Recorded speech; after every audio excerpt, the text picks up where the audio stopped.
ना कोई राजा, ना कोई तानाशाह। भारत को चलाता है एक ही किताब, संविधान।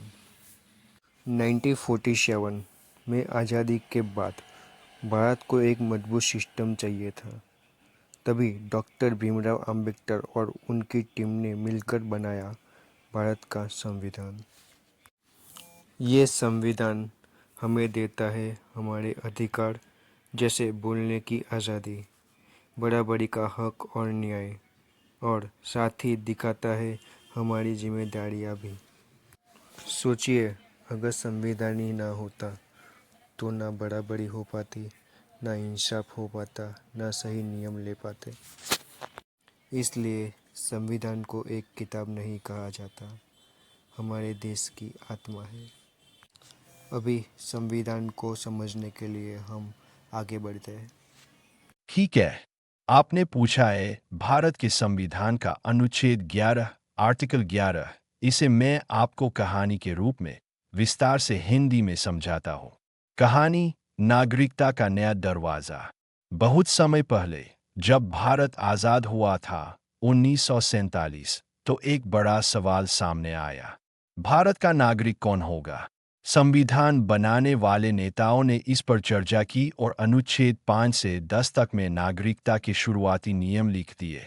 कौन भारत का नागरिक होगा, कौन बाहर रहेगा, और किस आधार पर नागरिकता तय होगी। लेकिन नेताओं को यह भी पता था कि आने वाले समय में हालात बदल सकते हैं। लोग विदेश से भारत आएंगे, कुछ भारतीय दूसरे देशों में जाकर बस जाएंगे। कभी कभी नई परिस्थितियों में सरकार को नागरिकता के नियम बदलने पड़ेंगे। अब सोचिए, अगर हर बार नियम बदलने के लिए पूरा संविधान ही बदलना पड़े तो कितना मुश्किल होगा। तब आया अनुच्छेद 11। अनुच्छेद 11 कहता है, संसद को यह शक्ति है कि वह कानून बनाकर नागरिकता से संबंधित मामलों को नियंत्रित कर सकती है।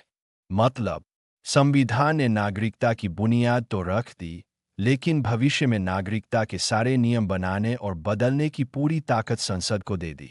कहानी का दृश्य: एक सभा कक्ष की कल्पना कीजिए, जहां संविधान सभा के सदस्य बैठे हैं। गौ भीमराव अंबेडकर खड़े होते हैं और कहते हैं, हम केवल नागरिकता का प्रारंभिक ढांचा दे रहे हैं। लेकिन नागरिकता एक ऐसा विषय है जिसे समय के साथ बदलना होगा। इसलिए संसद को अधिकार देते हैं कि वह नागरिकता संबंधी कानून बनाए। सभी सदस्य सहमत हो जाते हैं और इस तरह अनुच्छेद 11 बनता है। नागरिकता का भविष्य संसद के हाथों में। नतीजा: अनुच्छेद 11 के आधार पर संसद ने कई कानून बनाए, जैसे नागरिकता अधिनियम 1955, सिटीजनशिप एक्ट 1955, जिसमें विस्तार से लिखा गया कि नागरिकता कैसे मिलेगी: जन्म, वंश, पंजीकरण, प्राकृतिकरण, क्षेत्र के जुड़ने से। नागरिकता कैसे छीनी जा सकती है, दोहरी नागरिकता क्यों नहीं दी जाएगी, आदि। सरल उदाहरण: मान लीजिए राहुल का जन्म भारत में हुआ, तो वह भारत का नागरिक है। लेकिन सीमा नाम की लड़की नेपाल से आकर भारत में बस जाती है। अब सीमा को नागरिकता देने का नियम संविधान में सीधे नहीं लिखा है, बल्कि संसद द्वारा बनाए गए नागरिकता अधिनियम 1955 में इसके नियम बताए गए हैं। यानी सीमा को भारतीय नागरिकता तभी मिलेगी जब संसद के बनाए कानून के हिसाब से वह योग्य होगी।